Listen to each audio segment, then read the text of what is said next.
Music filled the air as Alec and Grandpop sat together in silence.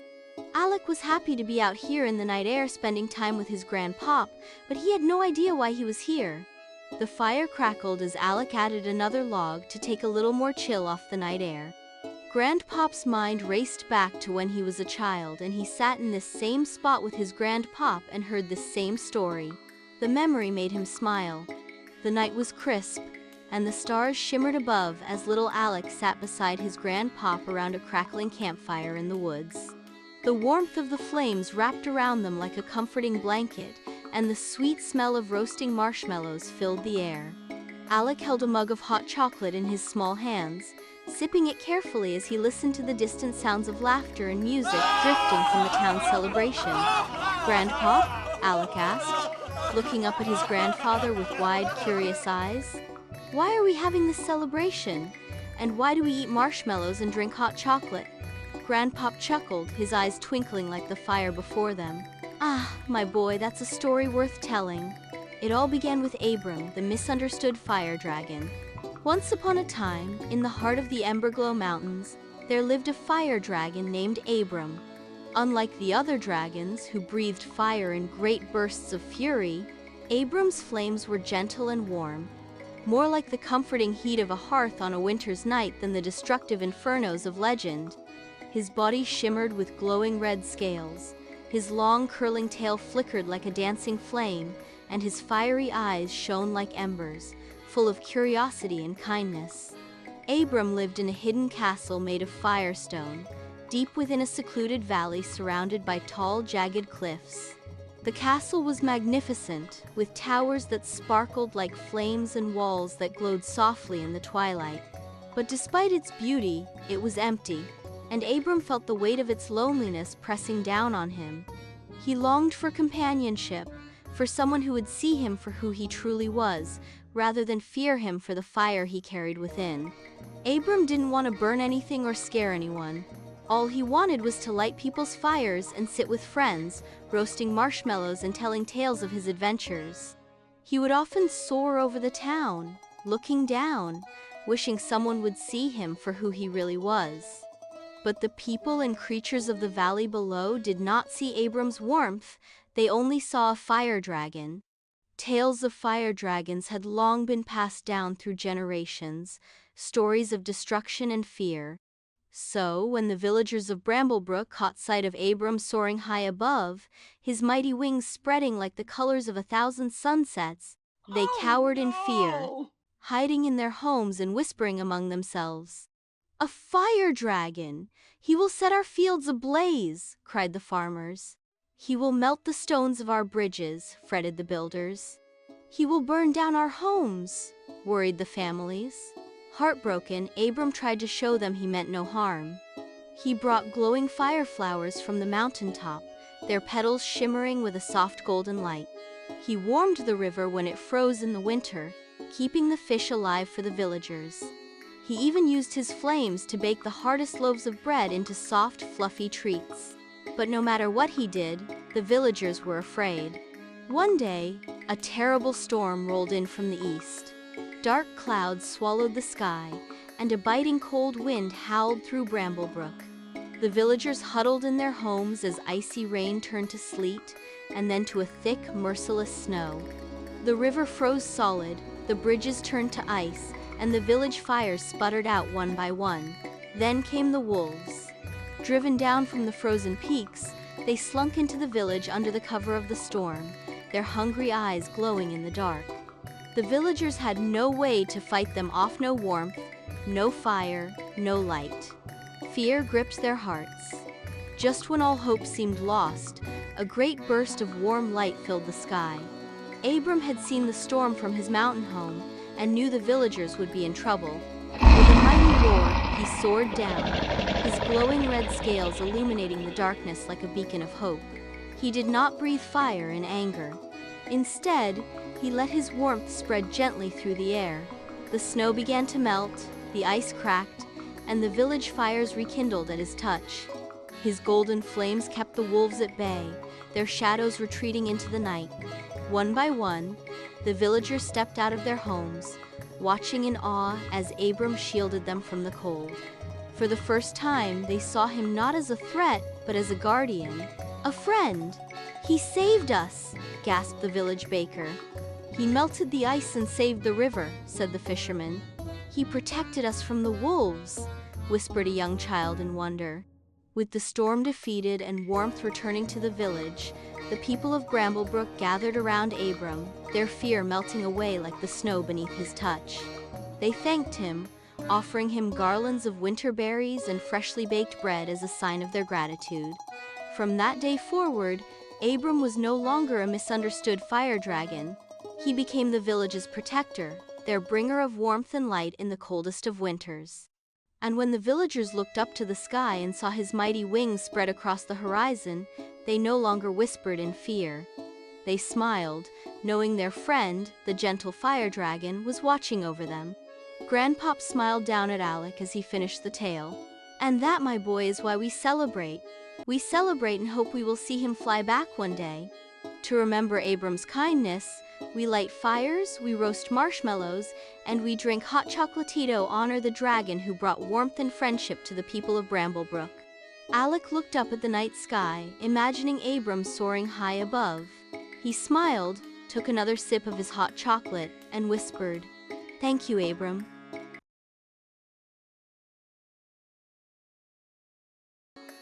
Abram the fire dragon has a body made of warm, glowing red scales, a long, curling tail, and bright, fiery eyes that flickered like embers. His wings were large and strong, allowing him to soar high in the sky, with the power of 1,000 sunsets behind him. Long before the villagers of Bramblebrook knew Abram as their guardian and friend, he lived alone in a hidden valley, in a grand castle made of firestone. Its towers shimmered like flames in the twilight, and its walls glowed warmly, even in the coldest of nights. But, despite its beauty, the castle was silent and empty, a home without laughter or warmth of companionship. Abram had always been different from other dragons. His fire was not one of destruction, but of warmth and comfort. He could breathe gentle flames that crackled like a cozy hearth, never harming but always giving light and heat. He longed to share this gift, but the tales of fierce fire dragons had spread far and wide, and no one dared come near his valley. Each evening, Abram soared above the treetops, watching the world below.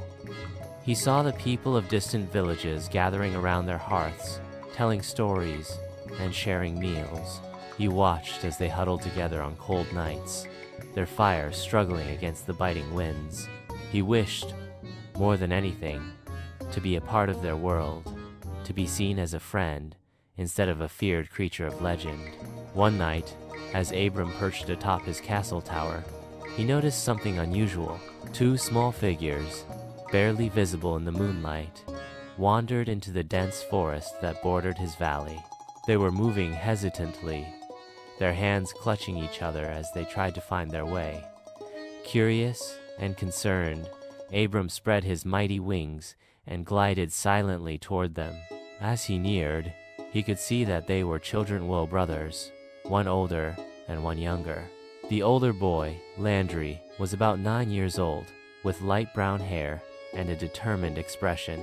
The younger one, Levi, was only 5, smaller in stature but bright-eyed and quick to smile, despite his obvious fear. Abram landed softly, his glowing red scales casting a warm light over the clearing. The boys froze, staring up at him with wide eyes. "Are you lost?" Abram asked gently, his deep voice calm and kind. Levi clung to Landry, but Landry stood tall and answered bravely, "We were gathering firewood for Grandma Teresa, but we wandered too far. The sun set before we could find our way back." Abram nodded. "The forest is deep, and the paths can be tricky at night. Climb onto my back. I will take you home." Hesitantly, the brothers stepped forward.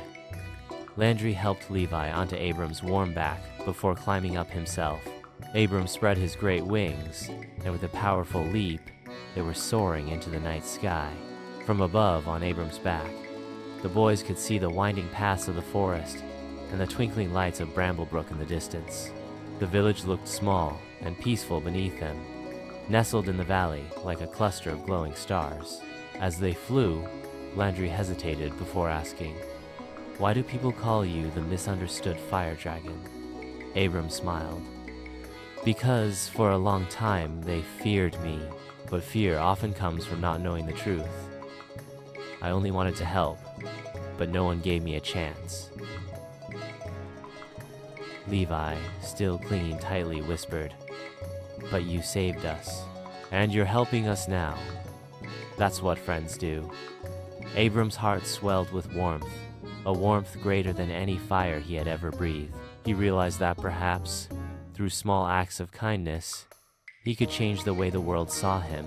As they neared the village, the sight of Abram descending into the square caused a stir. Doors opened cautiously, and people peeked out, unsure whether to feel fear or gratitude. But when Landry and Levi slid safely to the ground and ran into their parents' arms, relief and wonder spread through the crowd. Levi turned back to Abram and waved. "Thank you, Abram," he called, his voice bright with gratitude. The villagers murmured among themselves. This fire dragon, the one they had feared for so long, had not harmed their children, but saved them. He had brought them home safely when the dark forest could have swallowed them whole. From that night forward, Abram's name was spoken with kindness rather than fear. The villagers began to see him as he truly was not a creature of destruction, but a protector, a giver of warmth and light. A few days later, the mayor of Bramblebrook had a desperate plea. A young woman in the village, Jess, had fallen gravely ill. He would need 3 volunteers to save her. His hope was that they would be Abram, the dragon, Landry, and Levi. The healers had done all they could, but they needed rare ingredients to craft a cure ingredients that could only be found in the farthest reaches of the land. Knowing of Levi and Landry's courage and quick wits, the mayor asked them to accompany Abram on this urgent quest. The boys, honored by the request, eagerly agreed. They were, after all, the bravest boys in the land. And so, Abram, Landry, and Levi set off on an adventure like no other. They braved the icy peaks of Frostvale Mountain to retrieve the rare silverleaf herb, soared over the whispering marsh to gather the glowing star root, and ventured deep into the enchanted caves to find the last piece of the cure, a drop of moonlit nectar. In Frostvale Mountain, they encountered the Ice Phoenix, a majestic creature that guarded the silverleaf herb. To earn its trust, they had to solve an ancient riddle carved into the ice. Working together, the boys deciphered the puzzle, and the Ice Phoenix rewarded them with the precious herb. In the Whispering Marsh, they met the Mist Sprites, tiny shimmering beings who spoke in riddles. The sprites would only reveal the location of the star root if the boys could answer their 3 tricky questions. Landry's quick thinking and Levy's playful wit helped them succeed, and the sprites led them to the glowing plant hidden beneath a silver tree. Deep in the enchanted caves, they faced their greatest challenge, yet a labyrinth, guarded by the shadow serpent. To find the moonlit nectar, they had to navigate the twisting tunnels while avoiding the serpent's gaze. With Abram's glowing fire to light their way, and the boys' keen instincts, they outsmarted the serpent and reached the sacred pool where the nectar dripped from the cave's ceiling. But just as they were about to leave, the shadow serpent spoke not in anger, but in sorrow. "I guard this place not out of malice, but to protect it from those who would take without giving back." Understanding its loneliness, Abram made an offer. "Let us not only take the nectar but leave something in return." Levi and Landry thought for a moment before placing a carved, wooden figure of Jess, the young woman that would be saved, beside the sacred pool. So no one forgets that kindness was shared here. We present you with a carved figure of Jess, the young lady you will be helping to save," Landry said. The shadow serpent nodded, its eyes softening. "You have proven that not all who seek wish to take for themselves. Go with my blessing."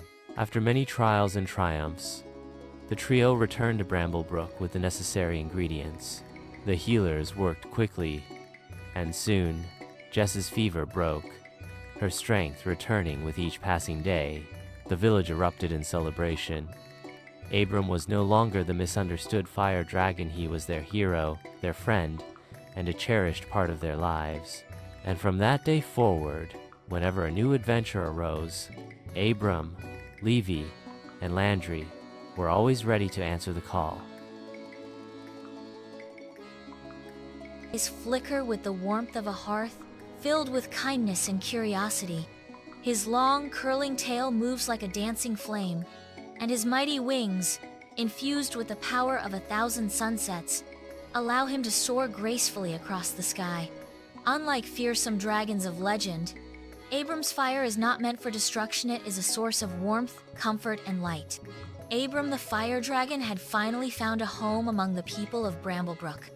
No longer feared, he was welcomed as a protector and friend, always ready to lend a helping claw. But adventure was never far, and soon, a new journey awaited him and his two closest human friends, Levi and Landry. One evening, as the trio sat around a warm bonfire near the castle, the mayor of Bramblebrook arrived with a troubled look. Abram, Levi, Landry, he began, we need your help once more. A powerful storm has unsettled the magical creatures of the enchanted wilds. The unicorn of the luminous glade has vanished.